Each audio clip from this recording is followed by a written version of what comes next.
إن الحمد لله وكفى وسلام على عباده الذين اصطفى وعلى آله وأصحابه الذين هم نجوم الهدى وقادة التقى أما بعد فأعوذ بالله من الشيطان الرجيم بسم الله الرحمن الرحيم سبحان الذي أسرى بعبده ليلا من المسجد الحرام إلى المسجد الأقصى الذي باركنا حوله لنريه من آياتنا إنه هو السميع البصير صدق اللہ العظیم۔ میرے محترم بزرگ و دوستو، اللہ کے نبی صلی اللہ علیہ وسلم کو اس دنیا میں مبعوث کیا گیا، بھیجا گیا، ایک داعی بنا کر، ایک معلم بنا کر۔ اسی وجہ سے حدیث پاک میں اللہ کے نبی صلی اللہ علیہ وسلم فرماتے ہیں انما بعثت معلما وداعیا،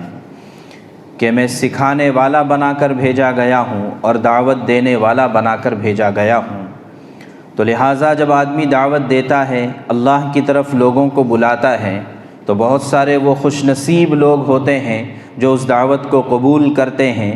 اور جو ہے بہت سے ایسے بھی ہوتے ہیں کہ جو اس دعوت کا انکار کرتے ہیں، حالانکہ ان کے پاس کوئی دلیل نہیں ہوتی، ان کے پاس کوئی مضبوط ٹھکانہ نہیں ہوتا، لیکن اس کے باوجود ہٹ دھرمی کی وجہ سے، دشمنی کی وجہ سے،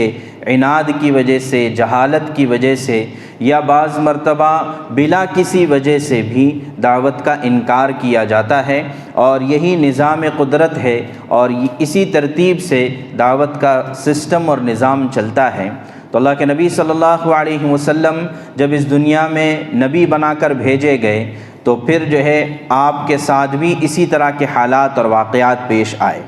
ہم کئی ہفتوں سے سیرت پاک کا اور اللہ کے نبی صلی اللہ علیہ وسلم کی زندگی کا تذکرہ اسی لیے کر رہے ہیں کہ اس میں ہمارے لیے رہبری ہے، اس میں ہمارے لیے رہنمائی ہے، اور ہمارے ایمان کا تقاضا ہے، اور اللہ کے نبی صلی اللہ علیہ وسلم سے محبت کے دعوے کا تقاضا ہے کہ ہمیں اپنے آقا اور مولا اور ہمارے سردار جناب محمد الرسول اللہ صلی اللہ علیہ وسلم کی ساری زندگی کا پتہ ہو۔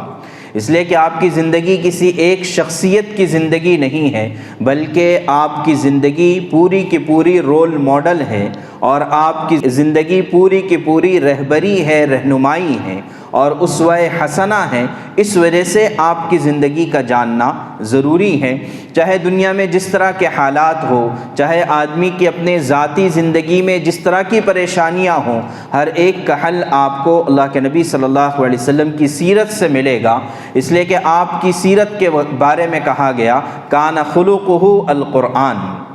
کہ اللہ کے نبی صلی اللہ علیہ وسلم کی تمام عادتیں اور پوری سیرت حقیقت میں قرآن کی عملی تفسیر تھی، اور قرآن جو کہتا ہے وہ اللہ کے نبی صلی اللہ علیہ وسلم کی ساری سیرت تھی۔ تو بہرحال اللہ کے نبی صلی اللہ علیہ وسلم لوگوں میں اللہ کے دین کی دعوت دے رہے ہیں، لوگوں کو اللہ کی طرف بلا رہے ہیں، اور لوگ ہیں کہ آپ کی دعوت کو قبول نہیں کر رہے تھے، اذیتیں دے رہے تھے، تکلیفیں دے رہے تھے، جس کے بہت سے واقعات ہمارے یہاں پر تذکرے میں گزر چکے، یہاں تک کہ آپ کا ساتھ دینے والوں کا انتقال ہو گیا، خاص طور سے حضرت ابو طالب کا اور اماں خدیجہ رضی اللہ عنہا کا۔ پھر اس کے بعد اللہ کے نبی صلی اللہ علیہ وسلم نے مکے کے باہر دعوت دینے کا ارادہ فرمایا، جس کے لیے طائف کا سفر کیا، اور اس سفر کے دردناک کارگزاری ہم سنتے ہیں، سناتے ہیں ہمیشہ۔ وہاں سے آپ واپس لوٹے ہیں، اور مکہ میں کسی مشرک کی پناہ کے ساتھ آپ داخل ہوئے ہیں۔ آپ اندازہ کر سکتے ہیں ایک آدمی اگر کسی چھوٹے سے کاروبار میں، بزنس میں ناکام ہو جاتا ہے، یا چھوٹی سی کوئی دنیا کی مصیبت پریشانی آ جاتی ہے، تو آدمی کس قدر مایوس ہو جاتا ہے، امیدیں چھوڑ دیتا ہے، ڈپریشن کا شکار ہو جاتا ہے۔ لیکن اللہ کے نبی صلی اللہ علیہ وسلم کی ذات ہمت اور استقلال کی پہاڑ تھی، اور جو ہے رحمت مجسم تھی، کہ اتنا بدلہ لینے کا موقع سامنے تھا، لیکن اس کے باوجود فرمایا کہ نہیں، کہ میں ان کو عذاب دینے کے لیے نہیں آیا ہوں، بلکہ میں امید کرتا ہوں کہ ان کی نسلوں سے ایسے لوگ پیدا ہوں گے جو میری دعوت کو قبول کریں گے۔ تو بہرحال ایک انسانی اور بشری تقاضوں سے کہیں نہ کہیں اللہ کے نبی صلی اللہ علیہ وسلم جو ہے تکلیفوں کو برداشت کر رہے تھے، اذیتوں کو محسوس کر رہے تھے، تو اللہ تبارک و تعالیٰ نے اس کا بدل اور اس کے بدلے کے طور پر دو باتیں فرمائیں۔ ایک یہ کہ دور دراز کے رہنے والے، یثرب کے رہنے والے لوگ جو بعد میں چل کر مدینہ ہو گیا، آپ کی خدمت میں آئے اور آپ کے پاس بیعت کی، بیعت اولیٰ ہوئی، بیعت ثانیہ ہوئی، جس کا تذکرہ ہمارے یہاں پر آ چکا ہے۔ اب اس کے بعد اللہ تبارک و تعالیٰ نے ایک ایسا معجزہ آپ سے کروایا اور آپ کے ذریعے سے لوگوں کو دکھایا کہ جو آپ ہی کی خصوصیت ہے، اللہ کے نبی صلی اللہ علیہ وسلم ہی کے ساتھ یہ واقعہ ہوا، اس کے علاوہ اور کسی نبی کے ساتھ یہ واقعہ نہیں ہوا۔ علماء نے لکھا ہے کہ اللہ کے نبی صلی اللہ علیہ وسلم کی دو خصوصیات ایسی ہیں جو آپ سے پہلے کسی کو نہیں دی گئی۔ ایک ہے آپ کا خاتم النبیین ہونا، آپ کا آخری رسول ہونا، اور دوسرا یہ کہ آپ کو معراج پر لے جانا۔ یہ دو وہ خصوصیات ہیں، ویسے تو بے شمار خصوصیات ہیں اللہ کے نبی صلی اللہ علیہ وسلم کی، لیکن یہ بڑی اہم خصوصیات ہے کہ آپ کو آخری رسول بنا کر بھیجا گیا، اور دوسرا آپ کے معراج کا سفر کرایا گیا۔ معراج کا سفر ایسا ہے کہ جس پر یقین رکھنا، جس پر ایمان لانا ہم سب پر ضروری ہے، اس لیے کہ قرآن میں اس کا ذکر آیا ہے۔ سبحان الذی اسری بعبدہ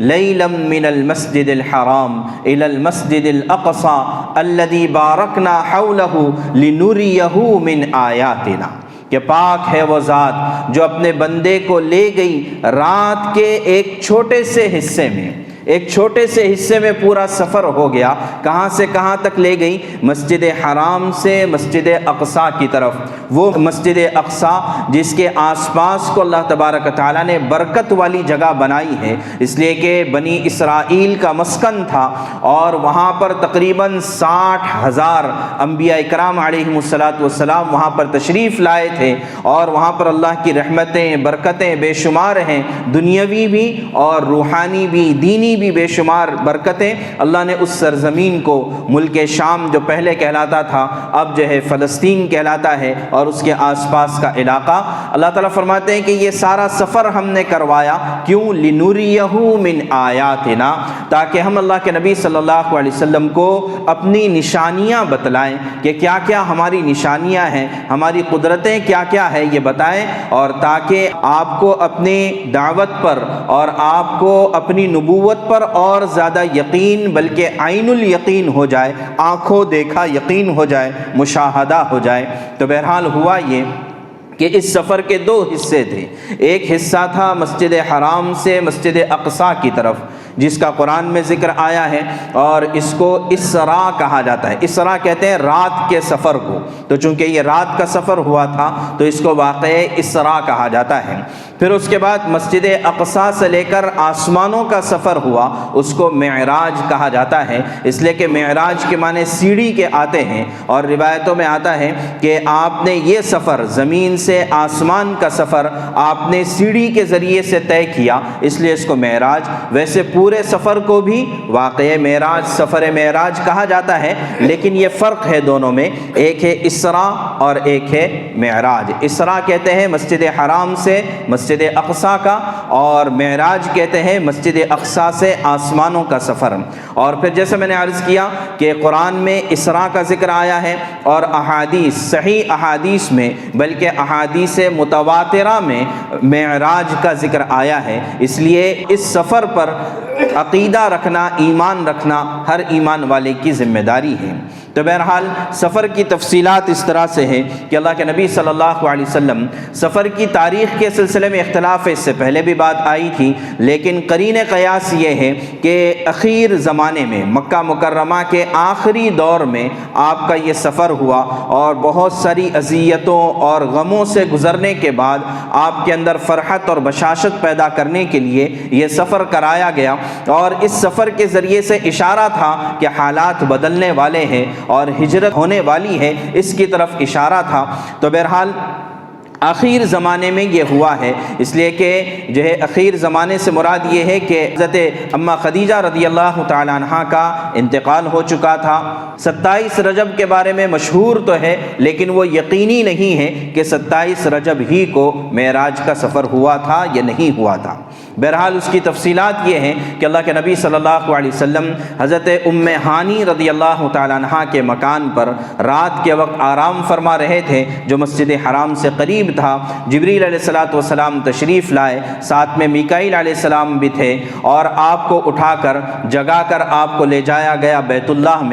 اللہ میں جو حتیم کا علاقہ ہے وہاں پر آپ کو آرام کرایا گیا، اور وہیں پر کے ساتھ شق صدر کا آخری واقعہ پیش آیا۔ بچپن میں بھی واقعہ پیش آیا تھا 3 مرتبہ یا 4 مرتبہ، اس کا ذکر بھی آ چکا ہے، تو آخری مرتبہ کا جو واقعہ ہے وہ اب پیش آیا کہ آپ کے سینے مبارک کو چاک کیا گیا، اس میں سے قلب اطہر کو نکالا گیا اور اس کو زمزم کے پانی سے دھویا گیا۔ حالانکہ جنت سے جبریل علیہ السلام آئے تھے اور ایک تشت لے کر آئے تھے ایمان اور حکمت سے بھرا ہوا، لیکن پانی جنت کا نہیں لائے بلکہ پانی زمزم کا استعمال فرمایا۔ پتہ یہ چلا کہ جنت کے پانی سے بھی زیادہ افضل اور بہترین پانی زمزم کا پانی ہے، تو اس سے آپ کے قلب اطہر کو دھویا گیا۔ پھر دوبارہ آپ کے قلب کو سینے مبارک میں رکھ کر اس کے اندر ایمان اور حکمت جو جنت سے لایا گیا تھا اس کو آپ کے سینے مبارک میں بند کر آپ کے سینے کو پوری طرح سے بند کیا گیا، اور پھر جو ہے آپ کے لیے ایک سواری پیش کی گئی جو براق کی سواری کہلاتی ہے۔ جنت کا ایک جانور ہے جس کی سپیڈ کا اندازہ یہ ہے کہ جہاں پہلی نظر جاتی ہے نظر کے انتہا تک اس کا پہلا قدم ہوتا ہے، تو اس سپیڈ کی یہ سواری تھی۔ اللہ کے نبی صلی اللہ علیہ وسلم اس پر سوار ہوئے۔ بعض روایتوں کے مطابق یہ ہے کہ جبریل علیہ السلام آپ کے ردیف یعنی آپ کے پیچھے سوار ہوئے،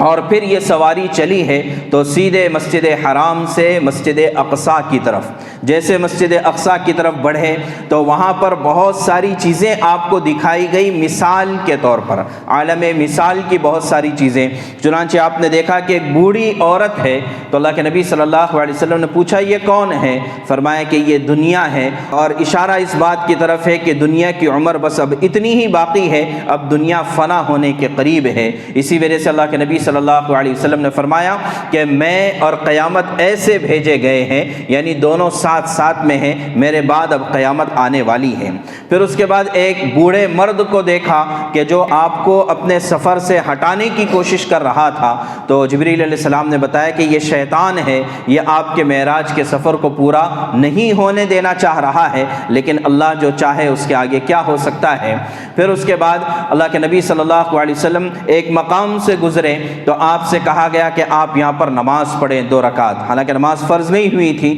تو 2 رکعت آپ نماز پڑھیں۔ آپ نے نماز پڑھی اور پوچھا کہ جبریل یہ کون سا مقام ہے؟ فرمایا کہ یہ مقام یثرب ہے جو آپ کا دار الہجرہ کہلائے گا، آپ کا ہجرت کا مقام ہے جو بعد میں چل کر مدینہ طیبہ کہلایا۔ پھر اس کے بعد ایک اور مقام سے گزرے، فرمایا کہ یہاں بھی 2 رکعت پڑھ لیجئے۔ 2 رکعت پڑھنے کے بعد پوچھا یہ کون سا مقام ہے؟ کہا کہ یہ وادی سینا ہے جہاں پر موسیٰ علیہ السلام نے اللہ تعالیٰ سے براہ راست بات کی تھی۔ پھر اور تھوڑا سا آگے بڑھے، ایک اور مقام پر 2 رکعت نماز پڑھی، پوچھا یہ کون سا مقام ہے؟ کہا کہ یہ مقام مدین ہے جہاں پر شعیب علیہ السلام رہا کرتے تھے۔ پھر آگے ایک اور مقام پر پہنچے، وہاں بھی 2 رکعت نماز پڑھی، پوچھا یہ کون سا مقام ہے؟ فرمایا کہ یہ بیت اللحم ہے جہاں پر عیسیٰ علیہ السلام کی معجزانہ ولادت ہوئی تھی، اس مقام پر بھی نماز پڑھی۔ پھر اس کے بعد آپ مسجد اقصیٰ پہنچے۔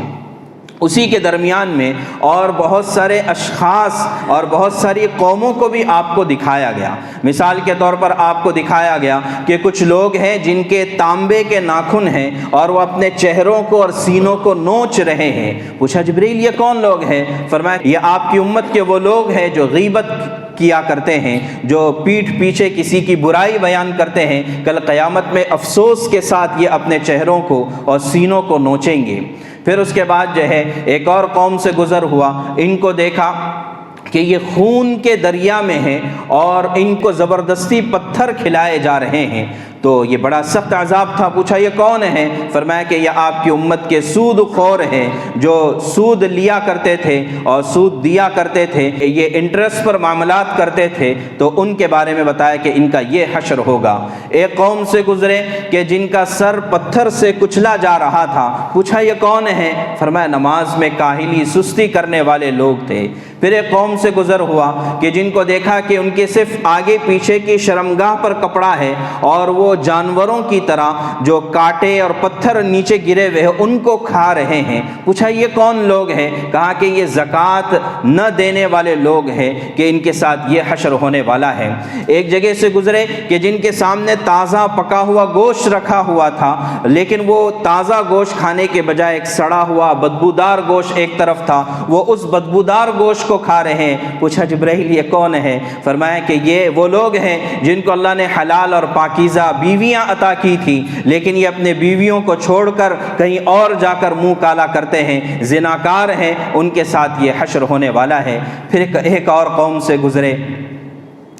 تو ان کو دیکھا کہ لوہے کی کینچی سے ان کے ہونٹ اور زبان کاٹی جا رہی ہے۔ اللہ کے نبی نے پوچھا جبرائیل یہ کون لوگ ہیں؟ فرمایا کہ اللہ کے رسول یہ آپ کی امت کے وہ واعظ اور خطیب ہیں جو دوسروں کو تو حکم دیتے تھے اچھی باتوں کا، لیکن خود عمل نہیں کرتے تھے۔ اللہ تعالیٰ حفاظت فرمائے ان تمام گناہوں سے ہماری۔ تو بہرحال اس شان کے ساتھ فرشتوں کا ایک مجمع آپ کے ساتھ تھا۔ آپ بیت المقدس پہنچتے ہیں،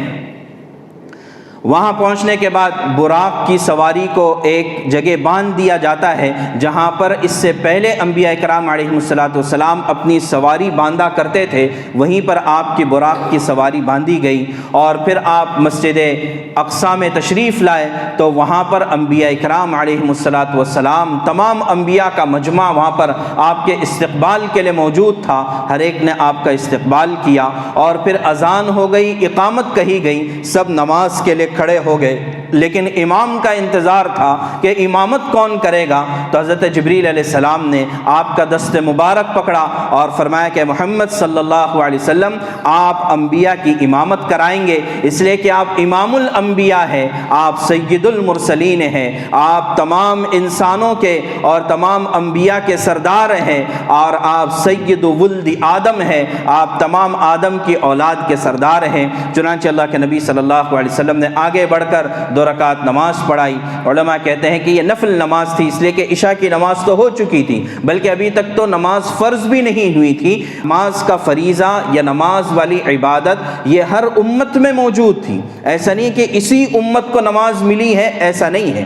ہاں البتہ 5 وقت کی نماز اس امت کو ملی ہے، یہی معراج کے سفر میں، تو ہر امت میں نماز رہی ہے، تو لہٰذا یہ نفل نماز ادا کی گئی۔ اور پھر اس کے بعد انبیاء کرام علیہ السلام سے بات چیت ہوئی، ابراہیم علیہ السلام سے، سلیمان علیہ السلام سے، داؤد علیہ السلام سے، ہر ایک نے اپنے فضائل بتائے۔ ابراہیم علیہ السلام نے کہا کہ اللہ نے مجھے خلیل بنایا، اللہ نے میرے لیے آگ کو ٹھنڈا کر دیا۔ سلیمان علیہ السلام نے کہا کہ مجھے اللہ نے بادشاہت عطا فرمائی۔ داؤد علیہ السلام نے کہا کہ مجھے آواز عطا کی گئی، مجھے فصل خطاب سے نوازا گیا۔ پھر عیسیٰ علیہ السلام وغیرہ وغیرہ سب۔ پھر اس کے بعد اللہ کے نبی صلی اللہ علیہ وسلم نے اللہ تعالیٰ کی تعریف کی اور فرمایا کہ تمام تعریفیں اس اللہ کے لیے ہے کہ جس نے مجھے خاتم النبیین بنایا، جس نے مجھے اول بنایا، جس نے مجھے آخر بنایا، جس نے مجھے فاتح بنایا، جس نے مجھے حاشر بنایا، اور جس نے میری امت کو سب سے اخیر میں آنے والی امت ہے لیکن سب سے پہلے جنت میں جانے والی امت بنایا،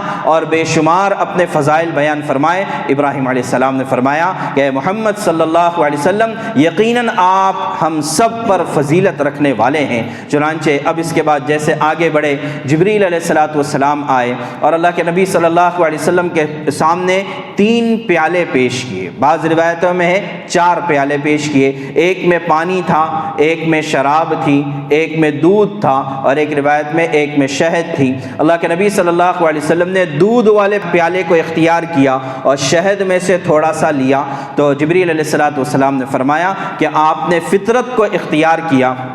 اگر خدا نخواستہ آپ پانی کو اختیار کرتے تو شاید آپ کی امت غرق ہو جاتی، ڈبو دی جاتی، اور اگر آپ شراب کو اختیار کرتے تو آپ کی امت گمراہ ہو جاتی، لیکن آپ نے دودھ کو اور شہد کو اختیار کیا، یہ آپ نے فطرت کے مطابق کیا۔ پھر اس کے بعد اللہ کے نبی صلی اللہ علیہ وسلم کے لیے آسمان سے ایک سیڑھی لگائی گئی اور پھر جو ہے اس سیڑھی کے ذریعے سے آپ آسمان دنیا پر پہنچے۔ پہلے آسمان پر پہنچے تو آسمان کے دروازوں پر دستک دی، پوچھا کون؟ کہا جبرائیل۔ کچھ پوچھا آپ کے ساتھ کون؟ کہا محمد صلی اللہ علیہ وسلم ہے۔ پوچھا کیا ان کو بلایا گیا؟ کہا کہ ہاں ان کو بلایا گیا ہے، بلکہ ان کے لیے آج ساری کائنات کو سجایا گیا ہے، جنت کو سجایا گیا ہے، لہٰذا اب جو ہے دروازہ کھلا ہے۔ اور پھر پہلے آسمان پر پہنچے، آدم علیہ السلام سے ملاقات ہوئی۔ آدم علیہ السلام نے کہا مرحبا بالابن الصالح والنبی الصالح، واہ واہ میرا نیک بیٹا آ گیا اور نیک نبی آ گئے، استقبال کیا۔ پھر جو ہے دیکھا آدم علیہ السلام جب اپنے دائیں طرف دیکھتے ہیں تو خوش ہوتے ہیں، بائیں طرف دیکھتے ہیں تو ناراض ہوتے ہیں، روتے ہیں۔ پوچھا کیا ماجرا ہے؟ کہا کہ دائیں طرف والے ان کی اولاد میں سے وہ ہے جو اصحاب الیمین ہے، جنت والے ہیں، ان کو دیکھ کر بیٹے کی کامیابی پر باپ خوش ہوتا ہے تو لہٰذا ان کو دیکھ کر خوش ہوتے ہیں، اور جب بائیں طرف دیکھتے ہیں تو یہ جہنم والے ہیں، اصحاب الشمال ہیں، ان کو دیکھ کر آدم علیہ السلام روتے ہیں۔ پھر دوسرے آسمان پر پہنچے تو وہاں پر پہنچنے کے بعد حضرت یحییٰ اور حضرت عیسیٰ علیہ السلام دونوں خالازاد بھائی، ان دونوں سے ملاقات ہوئی۔ پھر تیسرے آسمان پر پہنچے تو یوسف علیہ السلام سے ملاقات ہوئی۔ ان کو دیکھ کر اللہ کے نبی صلی اللہ علیہ وسلم نے بعد میں جب کارگزاری سنائی تو فرمایا کہ یوسف کو تو دنیا کا آدھا حسن دیا گیا ہے، کہ بہترین خوبصورتی اللہ تعالیٰ نے عطا فرمائی تھی، لیکن حقیقت یہ ہے کہ تمام انبیاء کرام علیہ السلام کو جو خصوصیات دی گئی تھی ان تمام خصوصیات کا مجموعہ اللہ کے نبی صلی اللہ علیہ وسلم کو دیا گیا تھا۔ اسی وجہ سے علامہ جامی نے کہا ہے حسن یوسف دم عیسیٰ ید بیضا داری آنچ خوبا ہما دارن تو تنہا داری، کہ جس کو جو جو خصوصیت ملی ہے لیکن آپ کو تمام خصوصیات سے نوازا گیا۔ پھر چوتھے آسمان پر گئے، وہاں ادریس علیہ السلام سے ملاقات ہوئی۔ پھر اس کے بعد پانچویں آسمان پر گئے تو وہاں پر ہارون علیہ السلام سے ملاقات ہوئی۔ چھٹے آسمان پر گئے، موسیٰ علیہ السلام سے ملاقات ہوئی، ہر ایک نے استقبال کیا۔ ساتویں آسمان پر گئے، ابراہیم علیہ السلام سے ملاقات کی، انہوں نے بھی کہا مرحبا بالابن الصالح والنبی الصالح، اور دیکھا کہ ابراہیم علیہ السلام ساتویں آسمان پر بیت المعمور ہے، کہ جہاں بیت اللہ ہے اسی کے سیدھے اوپر جا کر ساتویں آسمان پر بیت المعمور ہے، جہاں کا جس طرح کے بیت اللہ کا طواف کیا جاتا ہے ایسے ہی بیت المعمور کا طواف کیا جاتا ہے۔ ایک دن میں 70,000 فرشتے طواف کرتے ہیں، اور ایک مرتبہ جب کوئی فرشتہ طواف کر لیتا ہے اس کے بعد قیامت تک اس کا نمبر دوبارہ نہیں آتا۔ تو وہاں پر پہنچے، وہاں جا کر 2 رکعت نماز بھی ادا کی، اور پھر اس کے بعد ابراہیم علیہ السلام نے بہت سی بشارتیں سنائیں، اور وہی حدیث ہے کہ جب ابراہیم علیہ السلام نے اس امت کو سلام بھیجا اور جنت کی مٹی اور اس کی خوشبو کے بارے میں بتایا، پھر اس کے بعد جبریل علیہ السلام آپ کو اور آگے لے کر گئے، یہاں تک کہ آپ سدرۃ المنتہا پر پہنچ گئے۔ سدرۃ المنتہا ایک بیری کا درخت ہے، اور منتہا اس وجہ سے کہا جاتا ہے کہ اس کے آگے کسی کو جانے کی اجازت نہیں ہے، یہاں تک کہ جبریل علیہ السلام کو بھی وہاں سے آگے بڑھنے کی گنجائش نہیں ہے۔ اور پھر اس کے آگے اللہ تبارک و تعالیٰ کا دربار ہے، یا اللہ کا کیا عالم ہوگا وہاں پر، ظاہر ہے کہ ہماری چھوٹی سی عقل اس چیز کا ادراک نہیں کر سکتی، سمجھ نہیں سکتی ہے۔ تو بہرحال جبریل علیہ السلام وہاں پر رک گئے، پوچھا جبریل کیا بات ہے؟ فرمایا کہ اللہ کے رسول اس سے آگے ہماری پرواز نہیں ہے، اس سے آگے آپ ہی پہنچ سکتے ہیں، اس کے آگے ہمیں جانے کی اجازت نہیں ہے۔ چنانچہ ایک سبز رفرف آیا، رفرف کے معنی قالین، کارپیٹ جو ہوتا ہے وہ آیا، اس پر اللہ کے نبی صلی اللہ علیہ وسلم تشریف فرما ہوئے، اور وہ پھر اسے آپ کو آگے لے کر گیا۔ آگے کیا ہوا؟ بس اتنا بعض احادیث میں ملتا ہے کہ آپ مقام صریف الاقلام تک پہنچے۔ صریف الاقلام کیا ہے؟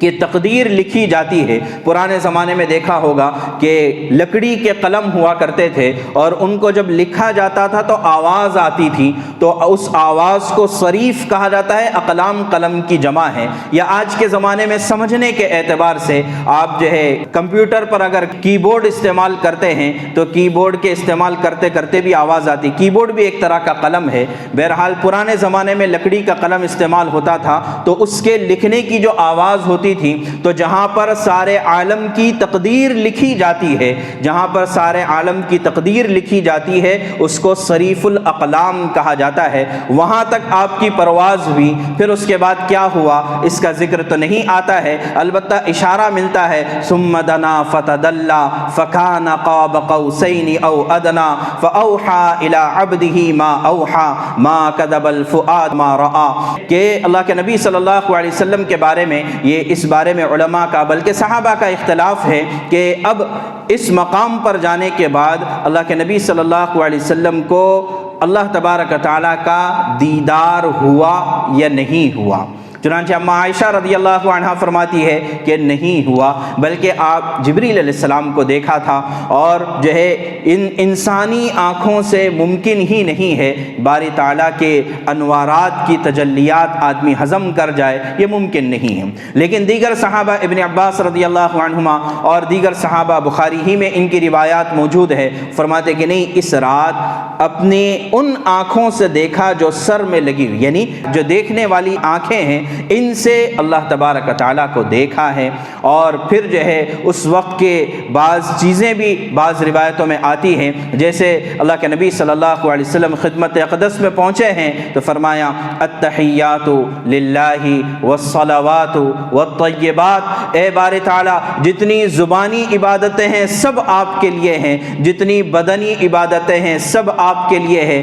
جتنی مالی عبادتیں ہیں سب آپ کے لیے ہے، یعنی جو بھی نیک کام ہوگا وہ آپ کو خوش کرنے کے لیے ہوگا، آپ کے علاوہ کسی کو شریک نہیں کیا جائے گا۔ تو وہاں سے جواب آیا السلام علیکہ ایہا النبی ورحمۃ اللہ وبرکاتہ۔ تو جبریل علیہ السلام نے جب یہ سنا، یہ غالباً یہ سدرۃ المنتہا پر یہ واقعہ ہوا، تو فرمایا السلام علینا وعلی عباد اللہ الصالحین۔ تو بہرحال وہاں پر جو ہے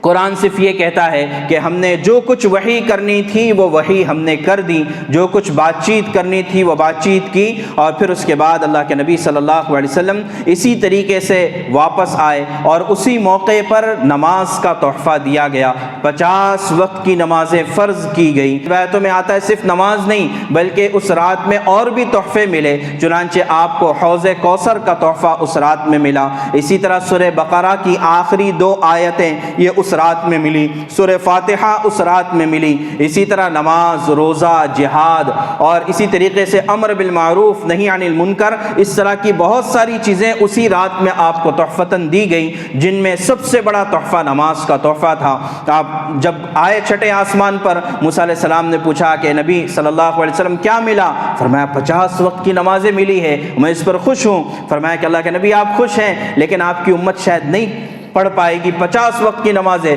24 گھنٹے میں، کچھ کم کرا کر لائیے۔ تو حضور موسیٰ علیہ السلام کے کہنے پر گئے، باری تعالیٰ سے درخواست کی، فرمایا کہ ٹھیک ہے 5 نمازیں کم۔ پھر آئے، پھر موسیٰ علیہ السلام نے کہا نہیں 45 بھی نہیں پڑھ پائے گی، اور کم کرا کر لائیے۔ تو اور کم ہوئی، 5 کم ہوتے ہوتے آخری 5 بچی۔ تو موسیٰ علیہ السلام نے کہا اے محمد صلی اللہ علیہ وسلم آپ کی امت یہ بھی نہیں پڑھ پائے گی۔ فرمایا کہ اب مجھے شرم آتی ہے، اتنی مرتبہ آنا جانا ہوا، اور مجھے ڈر یہ ہے خدا نہ خواستہ اب کی مرتبہ درخواست کی تو چونکہ ہر مرتبہ 5 کم ہوئی ہے تو 5 کے 5 بھی کہیں کم نہ ہو جائے، اور نماز جیسی اہم چیز سے میری امت محروم نہ ہو جائے، تو اس لیے میں اب جاتے ہوئے اچھا نہیں محسوس ہوتا ہے۔ تو اللہ کے نبی صلی اللہ علیہ وسلم سب سے بڑا تحفہ جو معراج کا لے کر آئے تھے وہ یہی تحفہ تھا، نماز کا تحفہ۔ اور واقعتاً بظاہر لگتا ہے کہ موسیٰ علیہ السلام نے درست کہا تھا کہ اب 24 گھنٹے کی 5 نمازیں بھی ہم سے نہیں پڑھی جا رہی ہے، نہ فرائض ادا ہو رہے ہیں،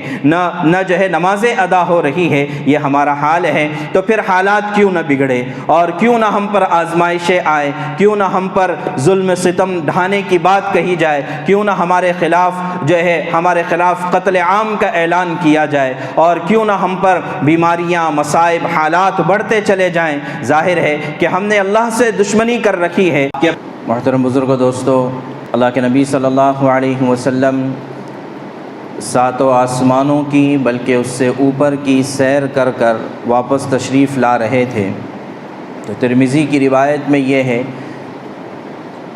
کہ جس فرشتے کی جماعت کے پاس سے آپ کا گزر ہوتا تو ہر جماعت آپ کو یہ نصیحت کرتی کہ اے نبی پاک صلی اللہ علیہ وسلم آپ اپنی امت کو حجامہ کی ترغیب دیجیے، علیک بالحجامہ، کہ آپ کو چاہیے کہ آپ حجامہ کا اہتمام کریں اور اپنی امت کو اس کی ترغیب دیں۔ حجامہ یہ علاج کا ایک طریقہ ہوتا ہے کہ جس میں فاسد خون، خراب خون جسم سے نکالا جاتا ہے،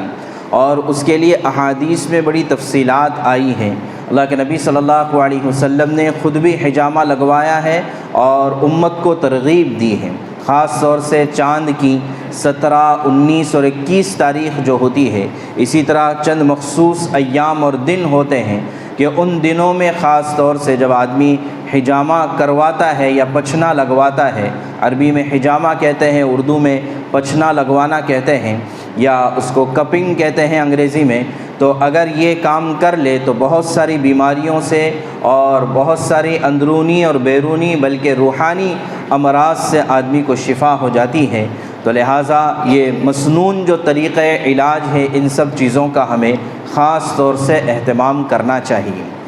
تو بہرحال اللہ کے نبی صلی اللہ علیہ وسلم مکہ مکرمہ واپس تشریف لائے، بلکہ راتوں رات آپ تشریف لائے، اور پھر اگلی صبح آپ نے اپنا یہ معراج کا واقعہ لوگوں کے سامنے پیش کیا کہ میرے ساتھ رات میں بیداری کی حالت میں یہ واقعہ پیش آیا کہ میں مسجد حرام سے مسجد اقصیٰ گیا، اور پھر اس سے آگے کے سفر کی تفصیلات بیان کی۔ تو ظاہر ہے کہ مشرکین مکہ نے جب یہ سنا تو ان کو تو انکار کرنا تھا، انہوں نے انکار کر دیا کہ یہ کیسے ہو سکتا ہے کہ مکے سے مسجد حرام سے مسجد اقصیٰ کا سفر 1 مہینے کا سفر ہوا کرتا تھا، 1 مہینے کا سفر ایک رات میں، وہ بھی رات کے ایک حصے میں پورا کر لے، ایسے کیسے ہو سکتا ہے؟ تو جن کو انکار کرنا تھا انہوں نے انکار کر دیا۔ کچھ لوگ حضرت ابوبکر کے پاس آئے اور کہنے لگے کہ کیا کوئی شخص ایک رات میں مسجد حرام سے مسجد اقصیٰ کا سفر کر سکتا ہے؟ انہوں نے فرمایا کہ نہیں کر سکتا۔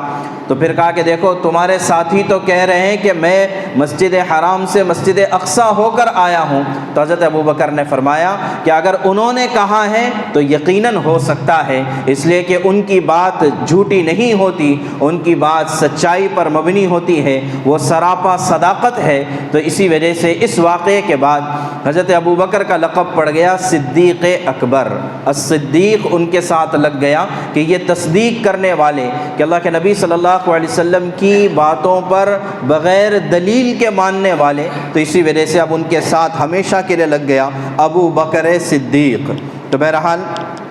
جب یہ واقعات مشہور ہوئے تو مشرکین نے آ کر کہا کہ ہم آپ کا امتحان لینا چاہتے ہیں۔ فرمایا کیا امتحان ہے؟ کہا کہ ہم میں سے بہت سارے لوگ مسجد اقصیٰ جا چکے ہیں، تو لہٰذا آپ بتائیں کہ مسجد اقصیٰ میں کتنی کھڑکیاں ہیں، کتنے دروازے ہیں۔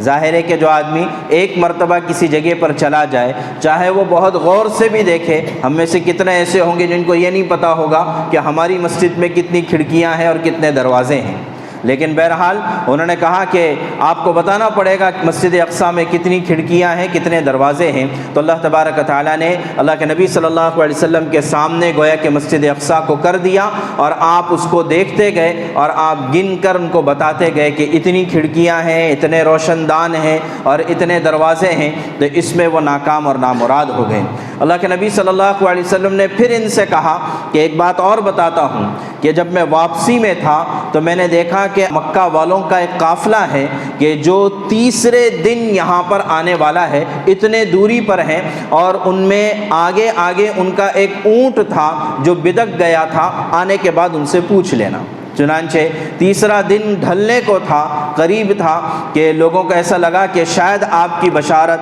آپ نے جو بات فرمائی ہے وہ غلط ہو جائے گی، لیکن سورج غروب ہونے سے تھوڑی دیر پہلے مکہ میں وہ قافلہ داخل ہوا، اور پھر مکہ والوں نے ان سے پوچھا تو ایک بات تو سچ ہو گئی، دوسری بات پوچھی کہ کیا تمہارا کوئی اونٹ بدک گیا تھا؟ انہوں نے کہا ہاں کہ کچھ دن پہلے، 2 دن پہلے یا 3 دن پہلے ہمارا اونٹ بدک گیا تھا اور وہ قافلے سے آگے نکل گیا۔ تو بہرحال اس سے اللہ کے نبی صلی اللہ علیہ وسلم کی صداقت میں اور اضافہ ہوا، لیکن جن کو دشمنی کرنی تھی ان کے حسد میں اور اضافہ ہو گیا، اس لیے کہ اس سے پہلے تو وہ چاند کے 2 ٹکڑے بھی کرا چکے تھے اور پتہ نہیں کتنے ہی چیزوں کا مطالبہ کر چکے تھے، ہر چیز کو پورا کرنے کے باوجود بھی بجائے ایمان لانے کے ان کی دشمنی میں اور اضافہ ہوتا چلا گیا۔